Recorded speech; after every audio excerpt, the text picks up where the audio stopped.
Very good morning to everyone.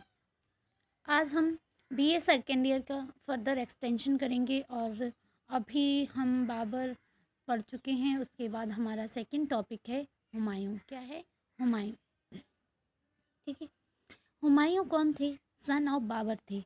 ये बाबर के बेटे थे और एल्डेस्ट सन थे, सबसे बड़े बेटे थे। ठीक है। इनके भाई कितने थे? कमरान, अस्करी और हिंदल। ये क्या कौन थे? ब्रदर्स थे, कमरान और अस्करी और हिंदल। जो बाबर थे उन्होंने अपने बड़े बेटे को मतलब अपना जो सल्तनत थी वो दी कि आप न्यू रूलर बनेंगे, और छोटे भाइयों को कि असिस्ट करने के लिए बाबरी एक ऐसा पर्सन था जिसने अपने बच्चों में मतलब पावर डिवीज़न की है कि मतलब बड़ा बेटा रूलर बनेगा। नहीं तो मुग़ल सल्तनत में कोई ऐसा रूल नहीं था कि कौन रूलर बनेगा। जिसके पास ज़्यादा पावर है, जिसकी मतलब ज़्यादा फोर्सेस हैं, भाई भाई लड़ते रहते थे, तो जो पावरफुल जो दूसरे को डिफीट कर देता था वही विनर बनता था। लेकिन ये बाबर ने थोड़ा कहा था कि बड़ा बेटा रूलर बनेगा, और छोटों को कहा कि आप अपने बड़े इन छोटे भाइयों को मतलब ऐसे मत करना कि आप रूलर बन गए, उनका भी ख्याल रखना। इसलिए हुमायूं ने अपने भाइयों को मतलब बहुत हेल्प की, फिर भी उसके भाई उसके अगेंस्ट कॉन्स्पिरेसी करते रहे, षड्यंत्र रचते रहे। ठीक है। जो हुमायूं था उसका बर्थ कहाँ हुआ था? काबुल में 1508 में। कब हुआ था? काबुल में 1508 में। और ये बड़ा बेटा था किसका? बाबर का। ठीक है। हुमायूं की मदर का नाम क्या था? महाम बेगम। मदर का नाम हुमायूं की क्या था? महाम बेगम। ठीक है। वो शिया कम्युनिटी से बिलोंग करती थी। किस कम्युनिटी से बिलोंग करती थी? शिया कम्युनिटी से बिलोंग करती थी। ठीक है।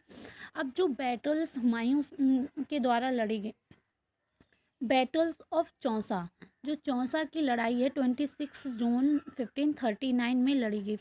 26 जून 1539। हुमायूं को इसमें डिफीट मिली किससे? शेर शाह से, जिसका नाम शेर शाह सूरी था, सूरी डायनेस्टी का था।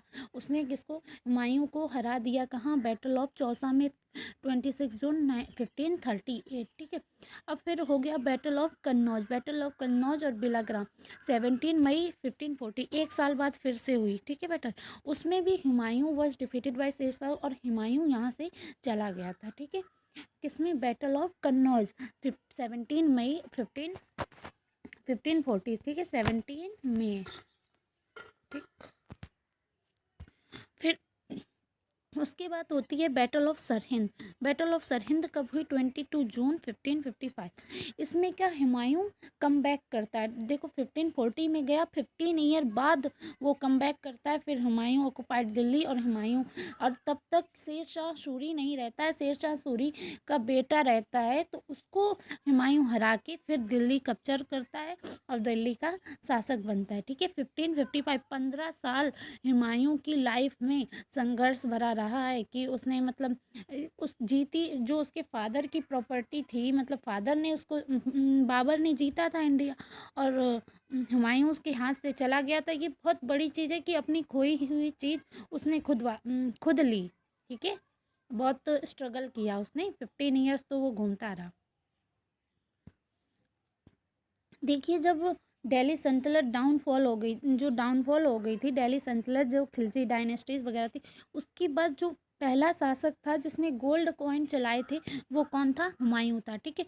और हुमायूं के बाद शेर शाह सूरी जो था उसने गोल्ड कॉइन चलाए थे। हुमायूं बहुत सिंपल था, इतना एग्रेसिव नहीं था, इतना मतलब इतना उसकी जो टेक्निक्स थी वॉर वगैरह की पहले स्टार्टिंग एज में इतना वो नहीं था, क्योंकि बाबर जितना वो कैपेबल नहीं था हुमायूं। इसलिए तो उसने शेर शाह सूरी से मतलब 2 वॉर हार गया था, और उसको बताओ वो रूलर था, उसको दूसरे ने हरा लिया और उसको भागना पड़ा था।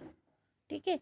वो बहुत सिंपल पर्सन था, हुमायूं जो था सिंपल पर्सन था, और उसके जो बेटा होगा वो अकबर होगा। जो ग्रेट मुग़ल एम्परर बनेगा वो अकबर, मतलब जितने मुग़ल्स हैं सबसे ग्रेट जो एम्परर है मुग़ल का वो है अकबर। उसको सारे रिलीजन के लोग मतलब एक्सेप्ट करते थे, और इन सब लोगों को रिलीजन जो ये औरंगज़ेब वगैरह आएंगे ये तो रिलीजन मतलब मुस्लिम कम्युनिटी को सपोर्ट करेंगे, हिंदूज़ को अगेंस्ट रहेंगे, लेकिन अकबर ऐसा रूलर रहेगा जो सारी कम्युनिटीज़ को मतलब रिस्पेक्ट देने की कोशिश। इट इज़ वेरी मतलब बहुत वो होता है कि आप उस टाइम पे मतलब सारे रिलीजन को इक्वल देख रहे हो अकबर के टाइम पे। ठीक है, उसने जजिया वगैरह एबॉलिश किया था, और हुमायूं बहुत सिंपल टाइप का था, ऐसा कुछ उसने ज़्यादा किया भी नहीं, दो बस सरहिंद बैटल जीता था। ठीक है, thank you. BA second year का सिलेबस है ये।